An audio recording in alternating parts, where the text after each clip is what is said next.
আমরা প্রথম থেকেই বলে আসছিলাম জাতীয় নাগরিক পার্টির পক্ষ থেকে যে বিচার, সংস্কার এবং নির্বাচন এই সরকারের এই তিনটি প্রধান কর্তব্য।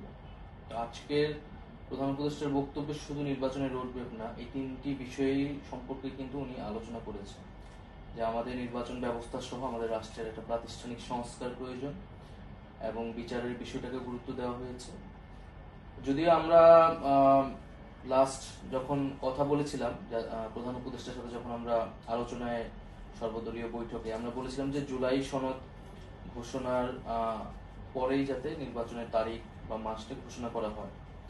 তারপরে উনি জুলাই সনদের আগেই নির্বাচনের সম্ভাব্য মাস এপ্রিলের প্রথমার্ধে তিনি বলেছেন, যেহেতু কিছু রাজনৈতিক দল এবং জনগণের একটা অংশ নির্বাচনের তারিখটি জানতে চাচ্ছিল বা একটা শঙ্কার কথা বলা হচ্ছিল, তাদেরকে হয়তো আশ্বস্ত করার জন্যই এটি বলেছেন। তবে এই গণ অভ্যুত্থান এবং জনগণের বৃহত্তর অংশকে আশ্বস্ত করার জন্য আসলে জুলাই সনদ যেটা, সেটি অতীব জরুরি।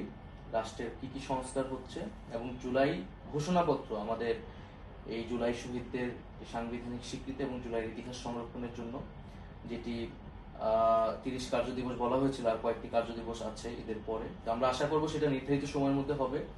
এবং উনি আজকের বক্তব্য যেটা বলেছেন যে জুলাই মাসের মধ্যে জুলাই ঘোষণাপত্র আসবে।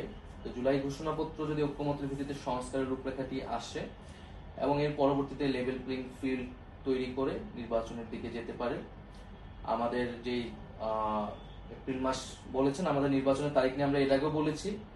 আমাদের জুলাই যদি সংস্কার এবং বিচার প্রক্রিয়াটা নিশ্চিত হয় এবং তার রোডম্যাপটা তৈরি থাকে, তাহলে নির্বাচন ডিসেম্বর থেকে জুন যে কোনো সময়ের মধ্যেই হতে পারে। সেটা এপ্রিল উনি বলেছেন, সেটা এপ্রিলও হতে পারে।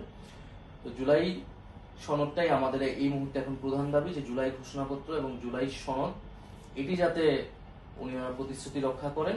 আর নির্বাচনের যেহেতু তারিখটি মাসটি ঘোষণা করা হয়েছে, ফলে সেটার জন্য আমরা নির্বাচন কমিশন পুনর্গঠনের কথা বলেছি, যে লেভেল প্লেইং ফিল্ডের জন্য এই নির্বাচন কমিশন দিয়ে সেটি সম্ভব না। তাহলে সেই প্রক্রিয়াগুলো যাতে দ্রুত শুরু হয়, এটা আমাদের আহ্বান থাকবে সরকারের প্রতি।